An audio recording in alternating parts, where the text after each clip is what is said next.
எனக்கு அன்பான MAM TV நேயர்கள் அனைவருக்கும் இயேசுவின் நாமத்தில் அன்பின் வாழ்த்துதல்கள்.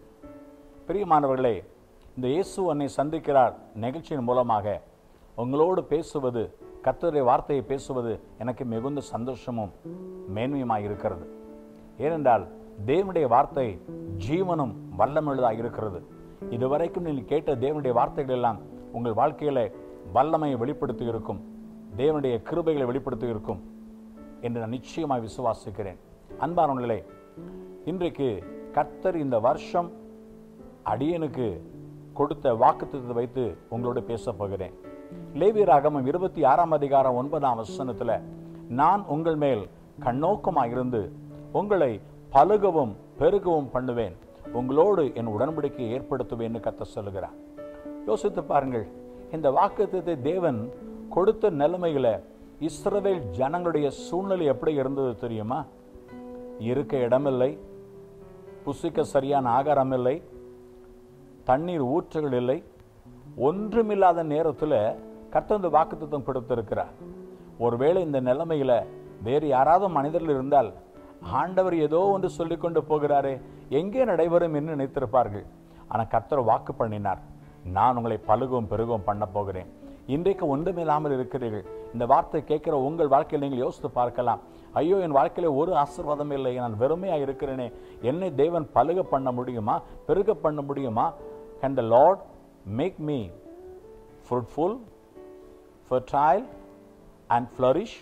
Surely the Lord can do in your life. நாம் வேதம் சில காரியங்களை பார்க்க போகிறோம். ஆதியாகமம் 1ஆம் அதிகாரம் 28ஆம் வசனத்தில் கர்த்தர் ஆதாம் ஏவாளை உண்டு பண்ணி அவளை ஆசீர்வதிக்கிறார். நீங்கள் பலுகி பெருகி பூமியை நிரப்பி அதை கீழ்ப்படுத்தி அதை ஆண்டு கொள்ளுங்கள் என்று சொல்லி எந்த வெளியில் எப்படி சொன்னார் தெரியுமா?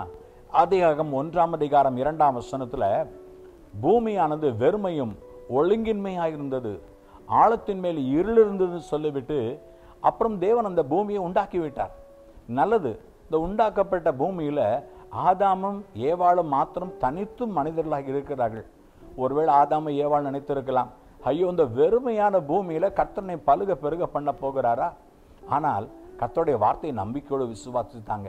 இன்றைக்கு யோசித்து பாருங்கள், இந்தியாவின் ஜனத்தொகை 125 கோடி, உலகம் எங்கும் ஜனத்தொகையை கணக்கிட்டு பார்த்தால் கிட்டத்தட்ட 800 கோடி. 2 பேர், ஒரு மனுஷனும் மனுஷியும் சேர்ந்து கர்த்தர் கொடுக்கிற ஆசீர்வாதத்தை பெற்றுக்கொண்டு விசுவாசித்தாங்க. இன்றைக்கு உலகம் எங்கும் ஜனத்தொகை பெருகி இருக்கிறது. அது மாத்திரமல்ல, அன்றைக்கு 2 பேருக்கு தேவையான ஒரு ஏதேன் தோட்டம், ஆறுகள், தண்ணீர் என்று கர்த்தர் உண்டாக்கினார். அன்றைக்கு கைப்பிடி அளவு அளந்து கொடுத்தார். இன்றைக்கு உலகம் எங்கும் உள்ள ஜீவராசிகளுக்கு, ஜீவ ஜந்துகளுக்கு தண்ணீர் இலவசமாய் கிடைக்கிறதே, அதான் கர்த்தர் கொடுக்கிற ஆசீர்வாதம். இன்று வரை உங்கள் வாழ்க்கை வெறுமையாக இருந்ததோ? ஆனால் கர்த்தர் என்று சொல்லுகிறார், வெறுமையான உன் வாழ்க்கையை நான் பலுக பெருக பண்ண முடியும். 2வது ஆதியாகமம் 9ஆம் அதிகாரம் 9ஆம் வசனத்தில் நோவாவையும் அவன் குடும்பத்தாரையும் பார்த்து கர்த்தர் ஆசீர்வதிக்கிறார், நீங்கள் பலுகி பெருகி பூமியை நிரப்புங்கள் என்று சொல்லி. யோசித்து பாருங்கள், இது 2வது என்ன தெரியுமா? வெறுமையாக்கப்பட்ட பூமி. முதலாவது வெறுமையான பூமி, 2வது வெறுமை ஆக்கப்பட்ட பூமி. ஜனங்கள் பாவம் செய்ததுனால கர்த்தர் உலகம் முழுவதையும் மீண்டும் ஒரு விசை தண்ணீரால் அழித்து விட்டார். உலகத்தில் எல்லா ஜீவராசிகளும் மாண்டு போயின. அது மாத்திரமல்ல, கிட்டத்தட்ட 150 நாட்கள் ஜலம் வெள்ளம் போல பிரவாகித்து கொண்டிருந்தது. 1.25 வருஷம் பூமி முழுவதும் தண்ணீரில் மூழ்கி இருந்தது. ஏதாவது பயிர் மிஞ்சி இருக்குமா? நம்முடைய தமிழ்நாட்டிலே 1 மாதம் தொடர்ச்சியாக மழை பெய்தால் எல்லா பயிர்களும் அழுகி போய் விடுகிறது. அப்படிப்பட்ட நிலைமையில 1.25 வருஷம் தண்ணீருக்குள்ள இந்த பயிர்கள் ஏதாவது பிழைக்குமா? எல்லாம் அழுகி நாசமாய் போயிருக்கும். எல்லாம் வெறுமையாக்கப்பட்ட பூமியில நோவாவை கர்த்தர் ஆசீர்வதிக்கிறார். நோவா விசுவாசித்தான், கர்த்தர் வாக்குத்தத்தத்தை கொடுத்தார். இனி பூமியில விதைப்பும் அறுப்பும் மாறி காலமும் கோடை காலமும் என்றென்றைக்கும் ஒளிந்து போவதில்லை என்று சொல்லி அப்படியே நடந்து வருகிறது. ஆயிரக்கணக்கான வருஷங்கள் பூமியில மனுஷன் விதைக்கிறான், விளைச்சலை அறுத்து கொண்டே இருக்கிறான். அந்த நிலம் ஒரு நாளும் பொய்த்து போவதில்லை. மனுஷனுடைய எல்லா ஊற்றுகளும் வற்றி போகலாம், ஆனால் கர்த்தர் கொடுத்த வயலில் இன்றும் விளைச்சல் வந்து கொண்டே இருக்கிறது. உன் வெறுமையாக்கப்பட்ட வாழ்க்கை யார் மூலமாய் வெறுமையாக்கப்பட்டதோ, உன் பாவத்து நிமித்தமாக உன் வாழ்க்கை வெறுமையாய் போனதோ, ஆனால் கர்த்தர் சொல்கிறார், நான் உன் வாழ்க்கையை மறுபடியும் நிரப்ப முடியும், பலுகி பெருக பண்ண முடியும். மூன்றாவது ஆதியாகமம் 26:22 ஈசாக் என்ற மனிதன் சொல்லுகிறான், நாம் தேசத்துல பலுகும்படிக்கு கர்த்தர் நமக்கு இடம் உண்டாக்கினார் என்று சொல்லி. இந்த ஈசாக்கின் வாழ்க்கை எப்படிப்பட்டது? ஆதியாகமம் 26:12 கர்த்தரை நம்பி விதை விதைக்கிறான். கர்த்தர் 100 மடங்கு ஆசீர்வாதத்தை கொடுக்கிறார். அவனுக்கு மிகுந்த ஆசீர்வாதம் பெறுகிறது, மகா பெரியவனாய் மாறுகிறான். நடந்தது என்ன? அந்த தேசத்தின் ராஜாவும் அந்த தேசத்தின் ஜனங்களும் ஈசாக்கின் மேல் பொறாமை கொண்டு சொல்லுகிறாங்க, நீ தேசத்தை விட்டு போ. அவனை தேசத்தை விட்டு துரத்தி விட்டாங்க. அவன் துறவுகளை எல்லாம் துருத்து போட்டார்களாம். அப்பா தோண்டி வந்த துறவுகளை, all the fountains were destroyed by the enemies. துறவுகள் எல்லாம் துருத்து விட்டு தூரப்போ என்று துரத்தி விட்டார்கள். துரத்தப்பட்ட ஈசாக்கு பள்ளத்தாக்கில் போய் நீரூற்றை வெட்டுகிறான். கர்த்தர் சுரக்கும் நீரூற்றை கொடுக்கிறார். அங்கே ஒரு நீரூற்று, அதன் பெயர் ரெகபோத் என்று பெயரிட்டு சொல்லுகிறான். கர்த்தனை பலுக பண்ணுவார். அப்படியே கர்த்தர் ஈசாக்கை பெருக பண்ணினார். அதே 26:28-29 எந்த ராஜா அவனை துரத்தினானோ அதே ராஜா தேடி வந்து சொல்லுகிறான், ஐயா கர்த்தர் உம்மோடு கூட இருக்கிறார், நீ கர்த்தரால் ஆசீர்வதிக்கப்பட்டவர். ஆமே, இந்த கால வேளையில கர்த்தருடைய வார்த்தை கேட்கிற தேவனுடைய பிள்ளையே, இந்த நாளிலே கர்த்தர் உன்னோடு கூட பேசிக்கொண்டிருக்கிறார். இதோ உன் வாழ்க்கையில இதுவரைக்கும் உன்னுடைய வேலையை விட்டு உன்னை தூக்கி விட்டாங்களா, உன் வியாபாரத்தை தடை பண்ணினாங்களா, கர்த்தர் எல்லா தடையும் உடைத்து போட்டு உன்னை இதே இடத்துல, எந்த இடத்துல அவமானப்பட்டாயோ அதே இடத்துல கர்த்தரை ஆசீர்வதித்து பெருக பண்ண வல்லவராய் இருக்கிறார். கர்த்தருடைய வார்த்தையை விசுவாசத்தை பிடித்துக்கொள். நான்காவது ஒரு காரியத்தை சொல்லுகிறேன். ஆதியாகமம் 41:52 அங்கே யோசேப்பு என்ற மனிதன் சொல்லுகிறான், ஓ நான் சிறுமைப்பட்டிருந்த தேசத்துல தேவன் என்னை பலுக பண்ணினார். இந்த யோசேப்பின் வாழ்க்கை எப்படிப்பட்டது தெரியுமா? அவன் சிறு வயதா இருக்கும் பொழுது கர்த்தர் அவனுக்கு நல்ல ஒரு சொப்பனத்தை கொடுத்தார். அவனை அவன் சகோதரர்களுக்கு மேலாக உயர்ந்திருக்க பண்ண போகிறார், அவனுடைய பெற்றோருக்கு மேலாக உயர்ந்திருக்க பண்ண போகிறார் என்றெல்லாம் கர்த்தர் சொப்பனத்தை கொடுத்தார். இந்த சொப்பனத்தை சொல்லும் போது அவனுடைய தகப்பனாரும் அவனுடைய சகோதரனும் அவனை கோபப்பட்டார்கள். சகோதரர்கள் பொறாமை கொண்டு கடைசியில் ஒரு நாள் அவனை அடித்து குழிக்குள்ளே போட்டு, அதன் பின்பு இஸ்ரவேலின் பகையினராயிருந்த இஸ்மவேலர் கையில அவனை 20 வெள்ளிக்காசுக்கு விற்று போட்டார்கள். யோசேப்பு அடிமையாய் எகிப்து தேசத்துக்கு வந்தான். அங்கே போத்திபார் என்ற மனிதனுடைய வீட்டில் வேலை செய்தான். உண்மையாய் இருந்தபடினால உயர்த்தப்பட்டான். அங்கேயும் வந்தது சோதனை. பொய் குற்றம் சாட்டப்பட்டு அவனை ஜெயிலில் அடைத்து விட்டார்கள். ஜெயிலில் 2 வருடங்களுக்கு மேலாக கஷ்டப்பட்டான். ஆனால் கடைசியில் கர்த்தர் குறித்த நேரம் வந்தது. கர்த்தர் பார்வோன் ராஜாவுக்கு ஒரு சொப்பனத்தை கொடுத்து அதை விளக்க யாருமே இல்லாததுனால யோசேப்பை அழைத்து அவன் விளக்கம் கொடுக்கும் பொழுது அந்த ராஜா சொல்லுகிறான், தேவ ஆவியை பெற்ற அந்த மனுஷனை போல உண்டோ என்று சொல்லிவிட்டு யோசேப்பின் கையில எல்லா பொறுப்பையும் கொடுத்து விட்டான். இப்ப யோசேப்பு தான் தேசத்தின் அதிபதி. யாருமில்லாத அனாதைய வந்த அவனை கர்த்தர் தேசத்துல பலுக பண்ணி விட்டார். இதோ சங்கீதம் 90:14 மோசே சொல்லுகிறான், தேவரீ எங்களை சிறுமைப்படுத்தின வருஷங்களுக்கும் நான் துன்பத்தை கண்ட வருஷங்களுக்கும் சரியாய் எங்களை மகிழ்ச்சியாக்கும் என்று சொல்லி. சகோதரனே, உன் சொந்த குடும்பத்தார் உன்னை பகைத்து துரத்து விட்டார்களோ, உன்னை வெறுத்து ஒதுக்கி விட்டார்களோ, நீ ஒன்றுமில்லாமல் இருக்கிறாயா? அந்த யோசேப்புக்கு உதவி செய்த கர்த்தர் உனக்கும் உதவி செய்வார். அப்போஸ்தலர் 7:10 தேவன் அவனோடு கூட இருந்தார். அவனை எல்லா உபத்திரங்களுக்கும் விடுதலையாக்கினார். எகிப்து தேசத்தில் அதிபதியாய் உயர்த்தினார். அதே கர்த்தர் உன்னையும் ஆசீர்வதித்து உயர்த்துவார். யாரும் துணை வேண்டாம், கர்த்தர் துணை இருந்தால் போதும். எனக்கு அன்பான சகோதரனே சகோதரியே, கர்த்தர் கொடுத்த வாக்குத்தத்தத்தினுடைய வெறுமையான உன் வாழ்க்கையை கர்த்தர் பலுகி பெருக பண்ணுவார். வெறுமை ஆக்கப்பட்ட உன் வாழ்க்கையை பலுகி பெருக பண்ணுவார்.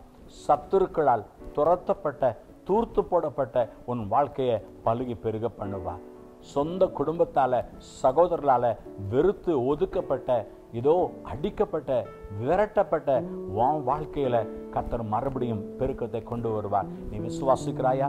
எபிரேயர் 6:14 நிச்சயமாகவே நான் உன்னை ஆசீர்வதித்து உன்னை பெருகவே பெருகுப்பேன்னு கர்த்தர் வாக்கு கொடுக்கிறார். இன்னைக்கு கர்த்தர் உன்னை ஆசீர்வதிக்க போகிறார். நாம் ஜெபிப்போமா? அன்புள்ள பிதாவே, நீர் அடியேனுக்கு கொடுத்த வாக்குத்தத்தத்தை வைத்து உன்னுடைய பிள்ளைகளுக்கு நான் ஜெபிக்கிறேன். ஆண்டவரே, நீர் கொடுத்த வாக்குத்தத்தின் பிரகாரமாக ஒவ்வொரு நாளும் எங்களை பலுக பெருக பண்ணி கொண்டிருக்கிறேன். இந்த வார்த்தை கேட்கிற ஒவ்வொருடைய வாழ்க்கையும் இதுவரைக்கும் வெறுமையாக இருக்கிறதோ அப்பா, சில அன்பான தெய்வ பிள்ளைகள் திருமணம் முடிந்து எத்தனையோ வருடங்கள் ஆயிற்று, இன்றும் எங்கள் கற்பம் வெறுமையாக இருக்கிறது, எங்கள் குடும்பத்தில் குழந்தை பாக்கியம் இல்லை என்று கேட்டுக்கொண்டிருக்கிறாங்க. அவருடைய வாழ்க்கையை, வெறுமையான வாழ்க்கையை அண்ணனின் வாழ்க்கையை போல கர்த்தர் மாற்றுவீராக, நிறைவாய் மாற்றும்படியாக ஜெபிக்கிறோம். அவருடைய குடும்பத்தில் பிள்ளைகள் பெருகுவார்களாக. வெறுமையாக்கப்பட்ட வாழ்க்கை ஆண்டவரே, சாபத்தினால பாவத்தினால வெறுமையாக்கப்பட்ட வாழ்க்கையை இன்று மாற்றும்படியாக ஜெபிக்கிறோம். இந்த ஆசீர்வதிப்பீராக. நீ சாபத்தை ஆசீர்வாதமாய் மாற்றுகிற கர்த்தர் மாற்றுவீராக. ஆமாப்பா, இதோ ஈசாக்கை போல எல்லாரும் துரத்தி விட்டார்களும், எல்லாரும் எதிர்த்து வந்தாலும் கர்த்தர் நடுவில் பிள்ளைகளை ஆசீர்வதித்து உயர்த்துவீராக. யோசேப்பின் வில் உறுதியாய் நின்றது போல உறுதியாய் நிற்பார்களாக. யோசேப்பை போல சொந்த குடும்பத்தால் ஒதுக்கப்பட்டார்களோ, கர்த்தருடைய பிள்ளைகளை கண்ணோக்கி பாருங்கப்பா. நீங்க சொன்னீங்களே, நான் உங்க மேல கண்ணோக்கமாக இருப்பேன். இப்போ இந்த வார்த்தைகளை கேட்கிற ஒவ்வொரு மேலும் கர்த்தருடைய கண்கள் வைக்கப்படுகிறதுக்காக நமக்கு ஸ்தோத்திரம். நன்மை செய்யும்படியாக, அற்புதம் செய்யும்படியாக நீ கண்ணோக்கி பார்த்ததுக்காக நன்றி ஆண்டவரே. இன்றைக்கு வாழ்க்கை, உடைய பிள்ளையுடைய வாழ்க்கை தலைகளாய் மாறுகிறது, ஆசீர்வாதமாய் மாறுகிறது. நன்றி ஆண்டவரே. பரலோகத்தின் ஆசீர்வாதங்கள் அளவில்லாமல் பொழிகிறதுக்காக நன்றி. ஆசீர்வதியும் இயேசுவின் நாமத்தில் ஜெபிக்கிறோம் பிதாவே. ஆமென், ஆமென். கர்த்தர் உங்களை ஆசீர்வதிப்பாராக. ஆமென்.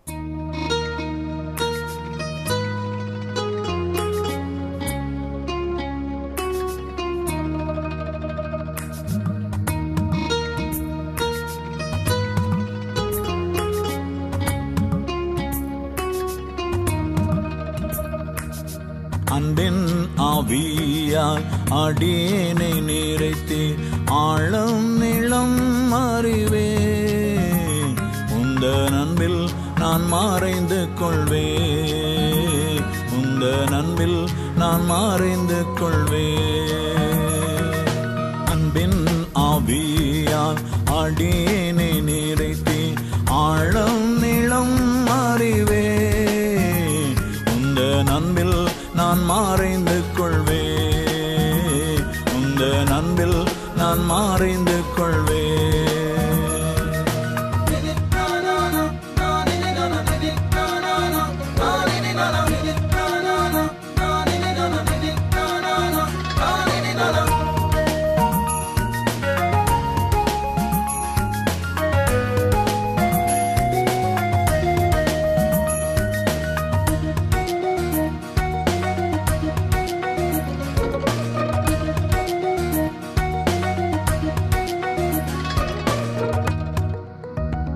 ஓடி ஓடி நான் ஒளிந்து கொண்டே, தேடி தேடி என்னை தெரிந்து கொண்டே. ஓடி ஓடி நான் ஒளிந்து கொண்டே, தேடி தேடி என்னை தெரிந்து கொண்டே. இனி உம்மை விட்டு போவேனோ, என்றும் உம்மை விட்டு போவேனோ. இனி உம்மை விட்டு போவேனோ, என்றும் உம்மை விட்டு போவேனோ. அன்பின் ஆவியால் அடியாளை நிறைத்து ஆழம் நிலம் அறிவே. உந்தன் அன்பில் நான் மறைந்து கொள்வே, உந்தன் அன்பில் நான் மறைந்து கொள்வே.